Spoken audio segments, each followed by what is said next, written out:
This is a podcast by Foxwordy, Inc. Hello, and welcome to our Legal Tech podcast. Many of you know me as the founder of Zent Law, a leading alternative law firm, as well as the founder of Foxwordy, the collaboration platform for the legal industry. This is Monica Zent, and today I'm speaking with one of our special guests, Dr. Heidi Gardner of Harvard Law School. Dr. Gardner is a distinguished fellow at Harvard Law School's Center on the Legal Profession, a lecturer on law, and faculty chair of the school's Accelerated Leadership Program.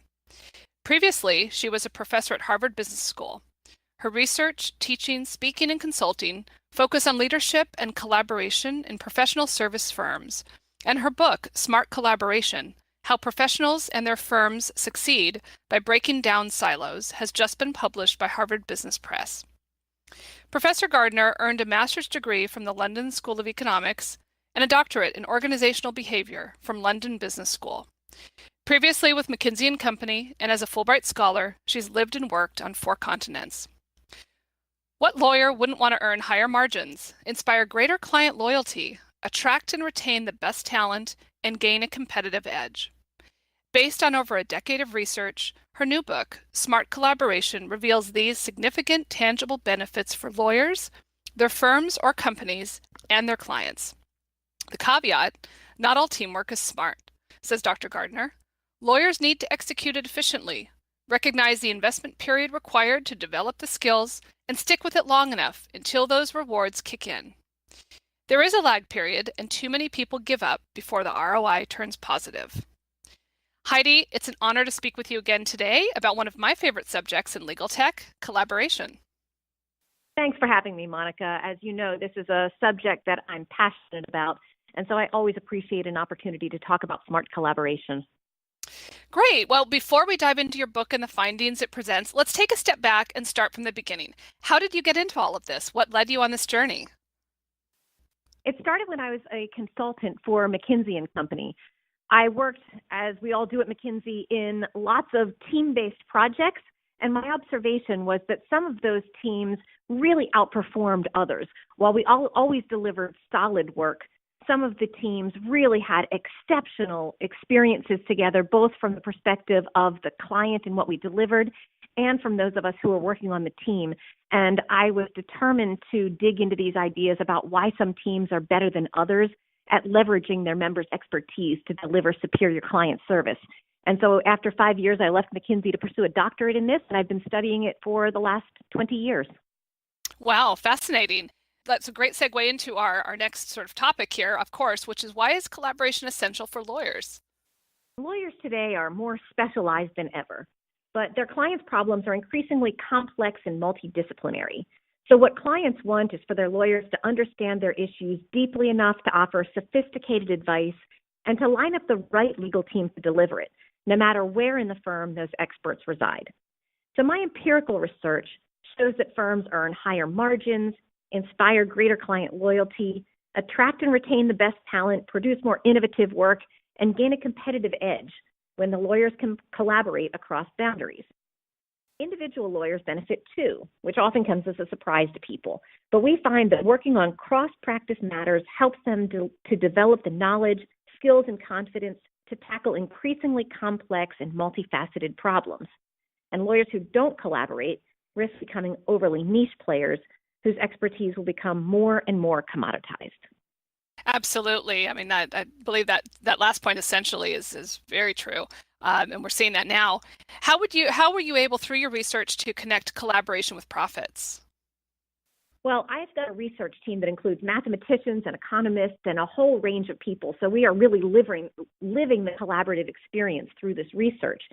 And we've drawn on decades worth of timesheet, personnel, and client records across multiple law firms. I mean, we literally have millions of data points to study collaboration and its outcomes. And from that, we've built statistical models to explore collaboration's results over time, which allowed us to detect patterns that are impossible for humans to observe in daily life. I also conducted hundreds of interviews with clients, law firm leaders and partners, and all sorts of other people in the legal ecosystem to enrich my empirical findings. And the business case for collaboration across practices is clear. Properly executed smart collaboration increases a firm's revenue and profits, client loyalty and retention, and innovation while decreasing risk. Simply put, the more disciplines involved, the better. My research also shows that there are very real, tangible financial benefits for firms because this complex multi-practice work commands higher margins, revenues, and rates. Yeah, that's fascinating. And in terms of your research, you focus a lot, of course, on law firms as well. Is your research on the benefits of collaboration just as relevant to the in-house corporate legal environment? Without a doubt. The benefits of smart collaboration definitely apply to in-house corporate legal departments. A challenge for many in-house lawyers involves shifting their mindset from being purely defensive to one that also involves opportunity seeking. And this kind of problem solving requires creativity and collaboration across all kinds of boundaries within an organization. Many lawyers haven't had formal training on the kinds of skills and mindset related to collaboration. But I find that once general counsel and in-house lawyers are exposed to these ideas, they absolutely find it exhilarating to make the shift. Yeah, definitely on the skills and mindset piece. I hear you on that and then want to come back to pick up that point. But first, what differentiates smart collaboration from collaboration that is not effective? Smart collaboration is done deliberately. It's a means to an end rather than an end in itself.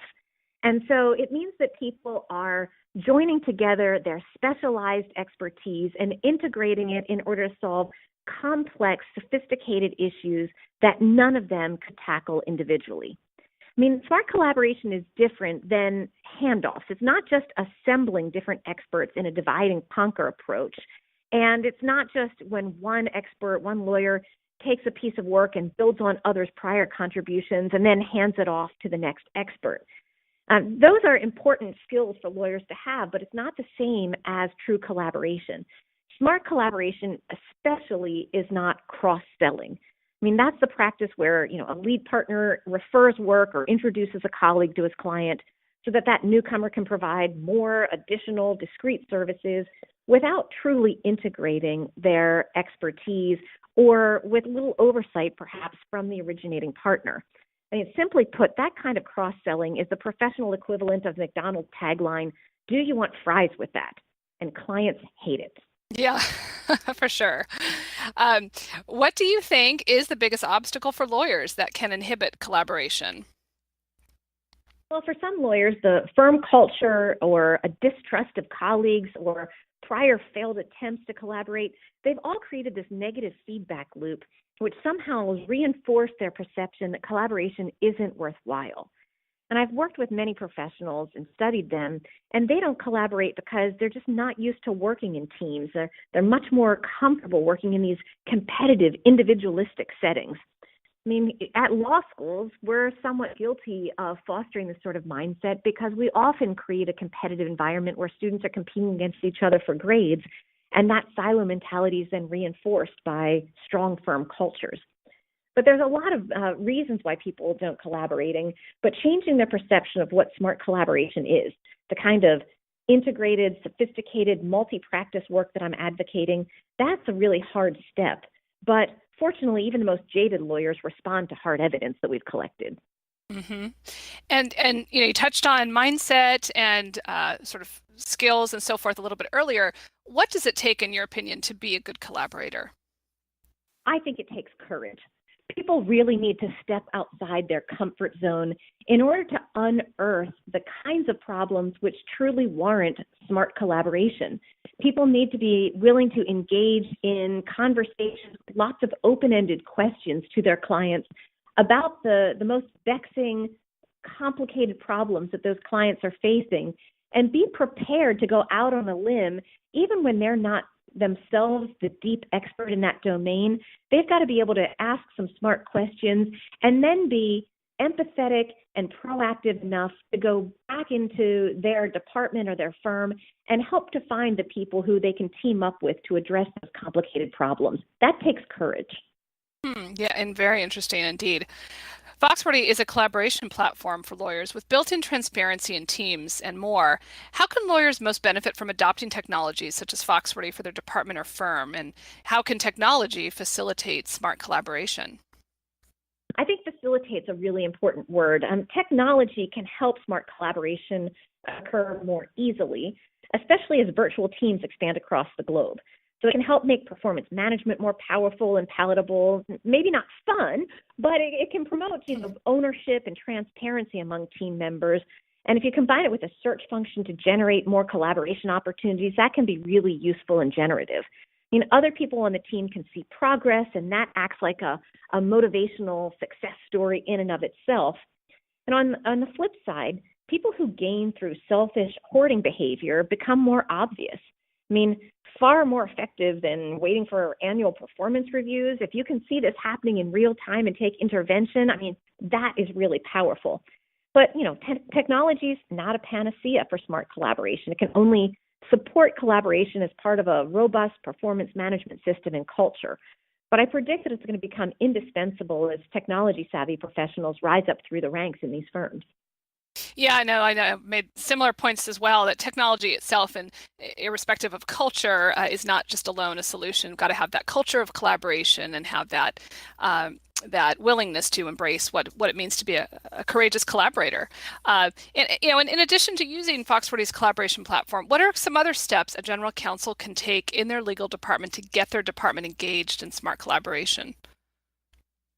One of the things is to help people develop the capabilities and the mindset that allows them to take their client's point of view.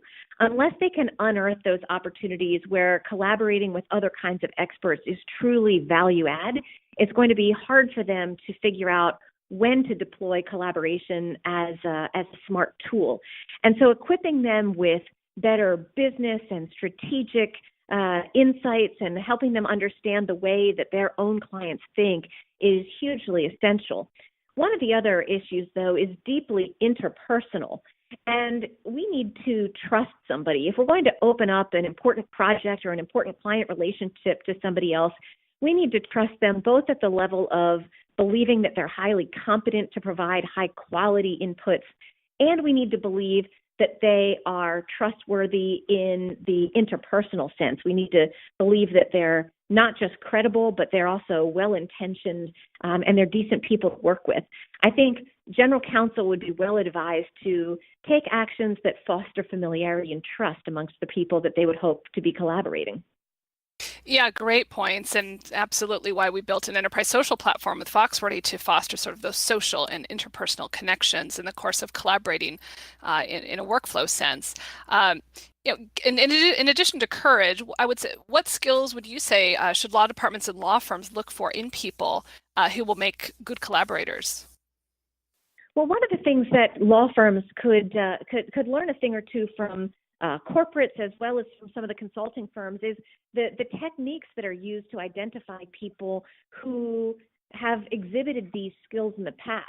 So in other words, if people have a track record of working in team-based environments and understanding how they can contribute to teams and be good team members as well as leading teams, that's a really important signal that they've got skills that will be deployed in a professional sense for collaboration.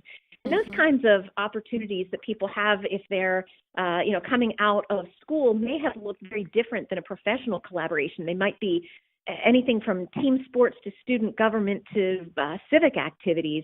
But the law firms need to understand that those kinds of leadership and team-based skills are transferable from one context to the other and probe people for what sorts of experiences and capabilities they've built in the past. Great points.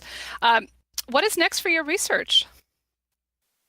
Well, right now I'm conducting launch events to help spread these ideas from smart collaboration. I've got a book tour across the U.S. in a number of cities in Europe currently planned, and I'm headed to Australia in the fall, headed to China and South America and a number of other places around the globe in 2018. So part of this is a mission to propagate the ideas in smart collaboration. But to push the research forward, I'm focused on two different parts of the agenda.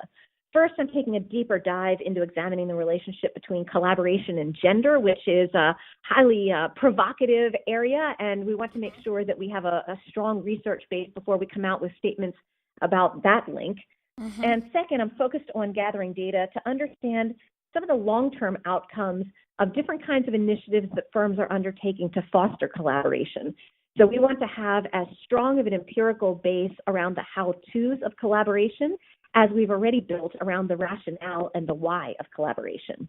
So I'm passionate about continuing to advance the ideas in smart collaboration because I think they can truly positively affect people's experiences of work and their colleagues, as well as their productivity and profitability. Absolutely. Well, that makes two of us, and I'm interested to follow your research as you evolve on those two topics. Heidi, this has been a delightfully enriching conversation. Thank you so much for taking time out of your busy schedule to speak with me today, and of course, safe travels on your book tour throughout the U.S. and throughout the globe. Well, thanks, Monica. I look forward to continuing the dialogue. And for our listeners, for your next good read, consider picking up a copy of Smart Collaboration, available on Amazon and anywhere books are sold. This has been a podcast by Foxwordy Inc.